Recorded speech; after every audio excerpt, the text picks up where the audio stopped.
It is. Oh. So what do we do today? We wait in line. Day one. Well, it's day one. It's day one. It's Okay. day one in Barcelona. We're regrouping. Right, definitely. We're unwinding. Yeah. We waited in line for 2 hours to customs. How was the flight for you? It was terrible. It was an 8-hour I flight. didn't sleep at all. Got the roommate with the music in the background. Clutch. Nice little production team going here. That was the wrong way. You're right, she gonna get choked. Who gonna get choked? Who gonna choke me? Okay, wait, real quick. We're on an iSearch trip, basically, and the point of this is to talk about agricultural policy and see the role that it plays. Well, I'm here to talk about agricultural policy and the role that it plays in different people's lives.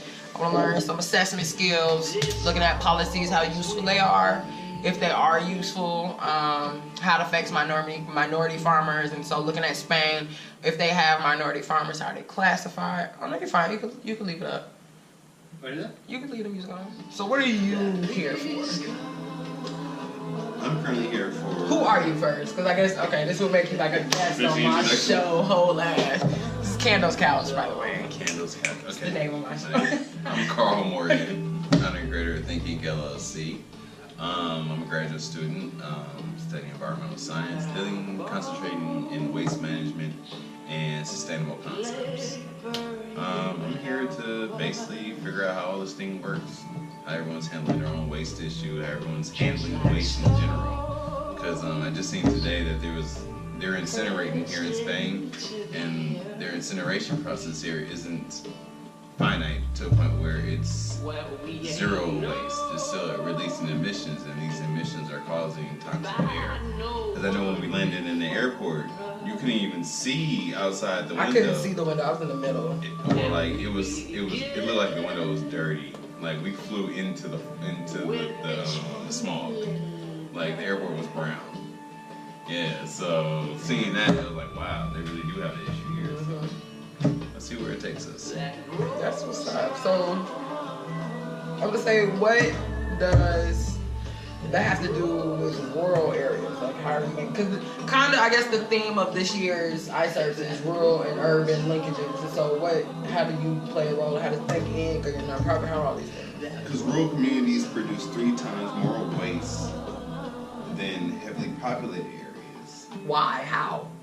Because the infrastructure that is normally there for waste removal and waste disposal is not there in rural communities. So they have an overabundance of waste, household hazardous waste, residential waste, municipal waste. So these things are more abundant and less removed as frequently as they So it's more so percentage-wise. Like, so the amount of people in this area produce way more than what they would compared to if they lived in the city, basically. Because I'm thinking like Tuskegee compared to New York. You know what I'm saying? New York produces way more waste, but it's more people. On top of that, minorities in themselves produce 3 times more waste than the general public. So that's another statistic that we buy more, we consume more. We're one of the larger consumers. That's true. So therefore, we produce more waste because we consume more. Damn. Yeah. So, That's hectic. I didn't think about it like that. Yeah. So with that being said, like we can actually have a foothold on what we do and how we have a play in the game because we're the main contributors to the issue. If we realize our position, our power we have over our position, we can affect and control and direct it. That shit raw. Nah, I mean, for real, I never really thought of it like that. Like, you know, when everybody keeps throwing around the $1.3 trillion buying power rate, I'm sure it's going up. But, you know, you never really think about the things that we buy and then what happens to them after we buy them. Like, what is it? The waste industry is a $1.2 trillion industry annually. And only 92% of the actual waste is, I'm sorry, I take that back. Only 6% to 8% of the actual waste is being processed. The other 92% is being just thrown into a landfill. Damn. Yeah, so like even our landfills are gold mines. Like you can literally go into a landfill. The older the landfill is, the more valuable it is. It's a bunch of stuff from so long. That's crazy. Just from trash, like trash and treasure, bro. That's very real. Trash, another man's That's very real. This is a throwaway society. Microwave generation. And that's what I was just about to say. I mean, I said outside, it was like this constant obsession with instant gratification. Like even how we use technology, you know what I'm saying? Like the next thing is coming out in the next year or two. You already know that, but yet you still go wow. This lady. Oh damn. Oh, I just knew the music was gonna keep playing. Okay.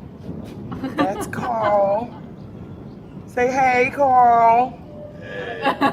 That's Lori. Hey, boo. Hey, we roommates. Ooh, right. This is all going on. What is it? Sangria? Oh yeah, we bought this. And this. And those, right. Wait. Everything is so cheap here. Like, well, let me not say that. It's cheaper. Barely. Because this bottle was By only like 10 cents. like this bottle? Yeah.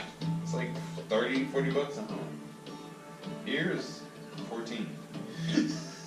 Yeah, so it translates Well, don't maybe. go to Sweden. It's expensive? I'm particularly. Oh wow. Very expensive. 14 euros. Yeah. Can't believe it either. Still blood, not beer. Right. Damn.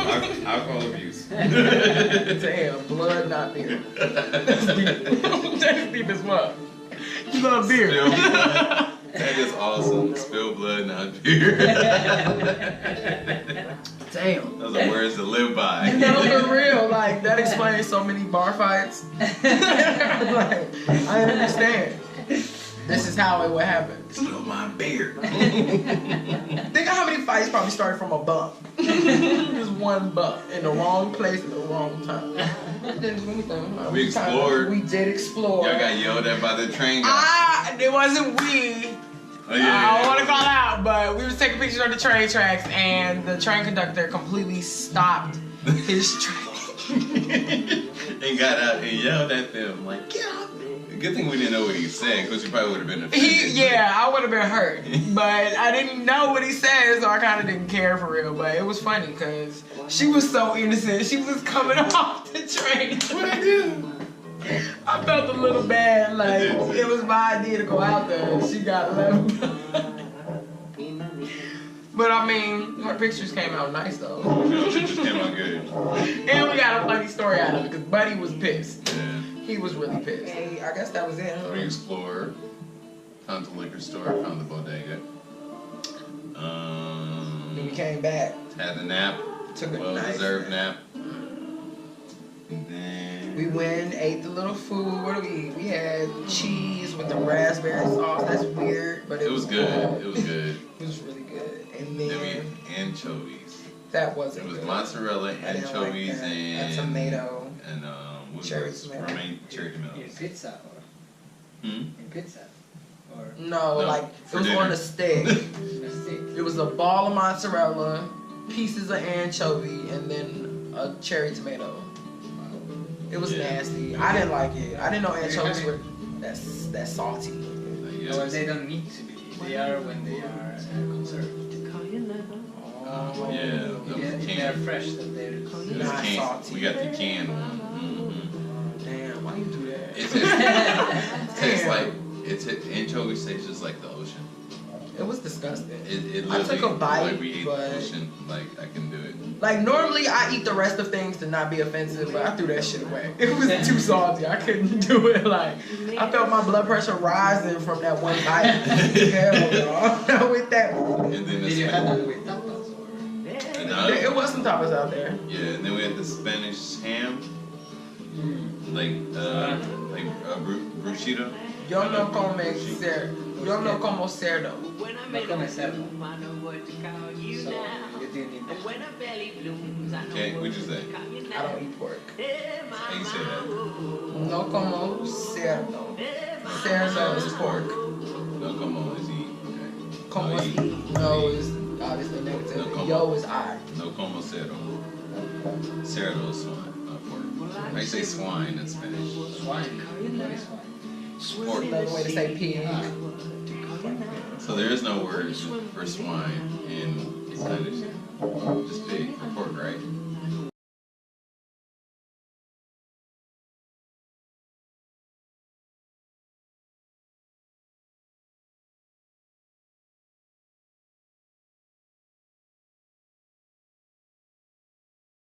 What's the difference between Latino and Hispanic?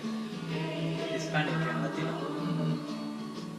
But I think there's no difference between that. No, I don't think there's. I mean, a Latino implies coming from Latin culture. America. Okay, so Latin South America, America, mostly. necessarily. Latin as origin from Mediterranean countries, you know, that Latin language Right. Yeah. built into Spanish, Portuguese, so Latinos can be also Brazilians. And And they look at that as a lot of Latinos don't like to be called Latinos. They rather be called Hispanic. yeah, because Latino is used quite despectively. Yeah? Yeah. What you mean? It's almost like a slur. Latino is used, you know, not always in a nice way. It's like a slur. Really? Yeah. I would imagine. I didn't know that. I thought it just was a connotation to say you're of Latin descent.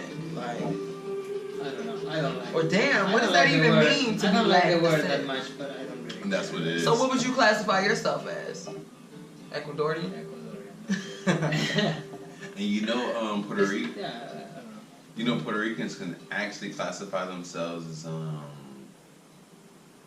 Afro-Hispanic, Afro-Spanish. Yeah, that but you makes know, I sense. don't like these classifications because Because it labels what you. does it mean that you are Hispanic?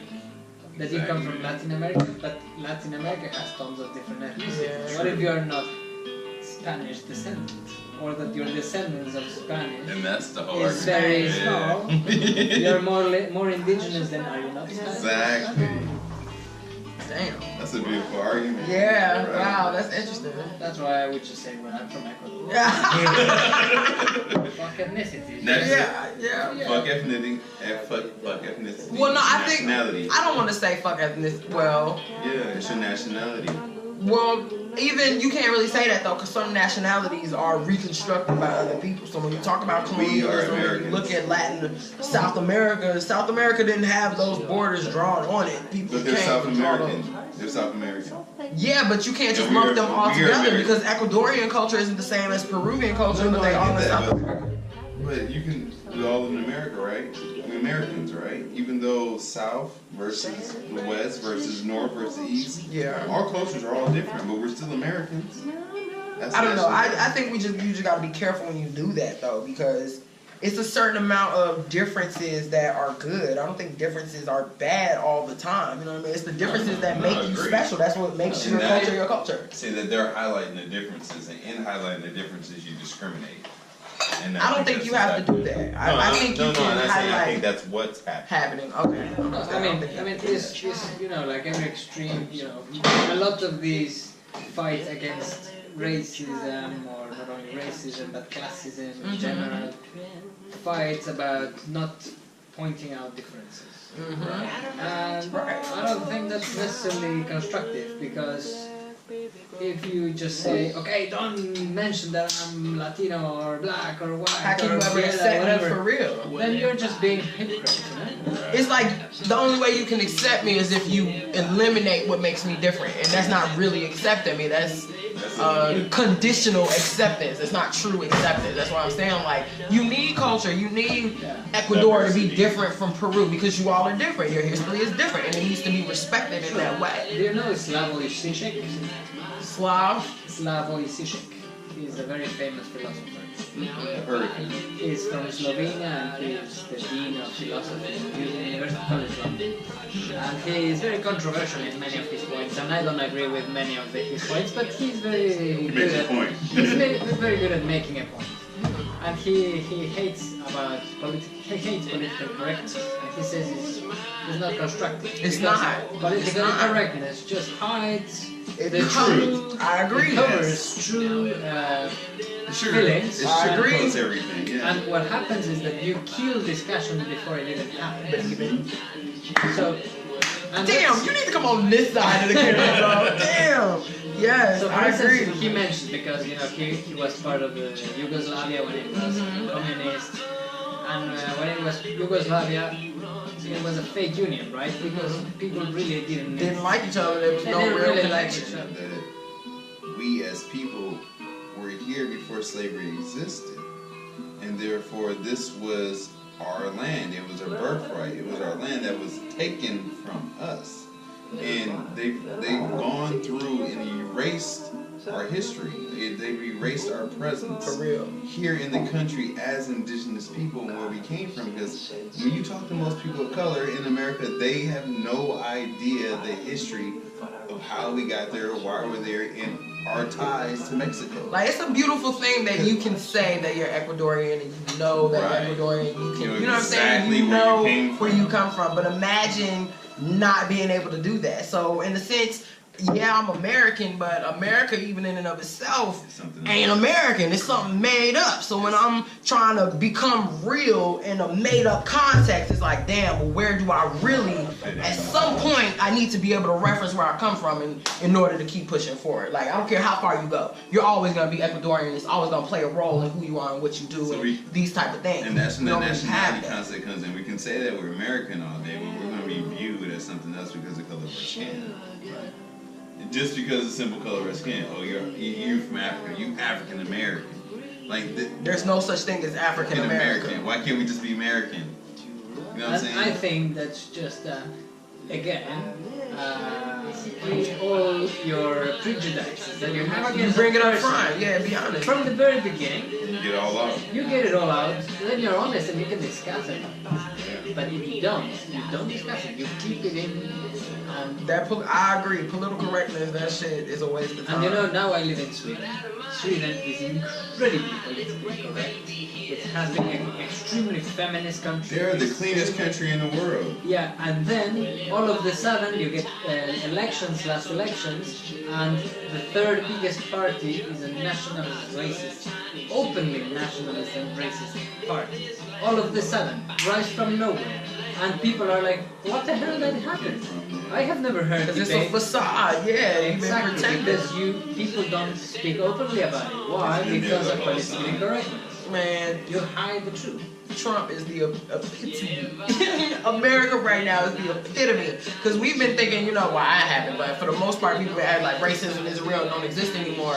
And then you have majority of the people who voted for Trump were white, college-educated people. You know what I'm saying? So these are the people that you go work with every day. These are the people that are your lawyers, your doctors. You're paying the money for all these different things, and yet they don't even really, you know what I'm saying? They taking your money and calling you every other thing as soon as you leave. But how does that solve the problem? So we damn near borderline civil war in America right now just because we're trying to be politically correct all the time. It's a waste of time. It doesn't really get the problem solved. Sugarcoats everything. And you know, it's this idea that, you know, yeah, America, you should be able to build your, you know, this freedom of, yeah, you can emerge from nowhere, and this It's American not true. dream, and so Lie. that you can come from anywhere and build your empire So, and become true, You rich can and whatever. if you're ruthless and have no conscience and no heart. Yeah, you can make. But This is the thing about it, but a though. lot of people think of themselves as being part of that group getting there, you know? Like, at least they like to dream That about it. mentality. But see, here's the thing though. You could come to America right now and apply for a loan from a bank or something to start a business, and you would get accepted before me or him would, simply just because we black. You see what I'm saying? So But it, I'm Ecuadorian. it don't Just matter. get it. You see what I'm? It don't matter. You'll Like get it. You'll foreign get it people before us. before we do. Just off principle. For real. That's how it's designed. So even when we talk about this pursuit of happiness in America and like what everybody's coming there for, Too it's American. more real for immigrants than it is for people who damn near built America. We sitting there, we damn near still I think slaves. this discussion is it's nonsense. Because of course you can argue that people that have been there early on the land. That's not But- true though. But think about it. Our generation. You were not slaves. You were not brought from Africa. The whites that live there today, they were not the conquistadors. They were not the ones killing and KKK people. But does that eliminate the benefits that they still get today from it? No, definitely not. But still holds the argument that you cannot necessarily blame to full extent to the people currently living in there. You got to be careful about that, though. No, of course. It plays a role, but in terms of blame, you have a responsibility. And you have to be aware of the situation you are born in. So if the benefits or not. I agree. For sure. But you are not to blame to be born there. You know, True. whoever were your parents, you did not decide you were born there or not. Neither did they. So you are as American as the And I native agree. American. But let me ask you this though, and this We is are indigenous. this is interesting because so W.E.B. Du Bois, I don't know if you've heard of him or whatever, but he talks a lot about in black people we have developed like this double consciousness where we kind of accept the narrative of being American on one side, but then on another side we don't accept it because when America was established, we weren't American, you know what I mean? And even a lot of the benefits that come with being American, we didn't get then and we're still not getting now. So it's like, although, yeah, we built America, we're the, you know what I'm saying? We're really the backbone. We spend the most money in America. Literally, our dollars keep America flowing. But yet, when it comes down, when all of that is said and done and it trickles down, we don't receive those benefits. We don't get treated like a real American. We don't get those freedoms that every other American gets. So now it's kind of like I'm stuck between deciding. It's almost like America pits me against myself in a sense. You know what I mean? Because I know I'm American. I was born there, but I'm constantly. Doesn't accept me the way I am. Yeah, you know what I'm saying? It's this constant battle to try and establish myself in the context of America. You know what I mean? And it's just, I mean, because I'm American. I was born there. I built it, and I feel like I deserve just as much as anybody else who was there, if not more, because of what my people did. But at the same time, it's like, do I want to stay in a place where people, you know what I'm saying, kill me in the street daily and nothing happens about it? These are the type of things that you have, you know what I'm saying, that go into it. But I agree with you. You can't blame slavery for everything. Like, at some point, you got to get your shit. Okay, this is a wrap for Cando's Couch. This has been going on for about 30 minutes now. This is about 30 minutes. We're going to say bye, and we're going to see you guys tomorrow. How about that? It's cool, man. I can't deal.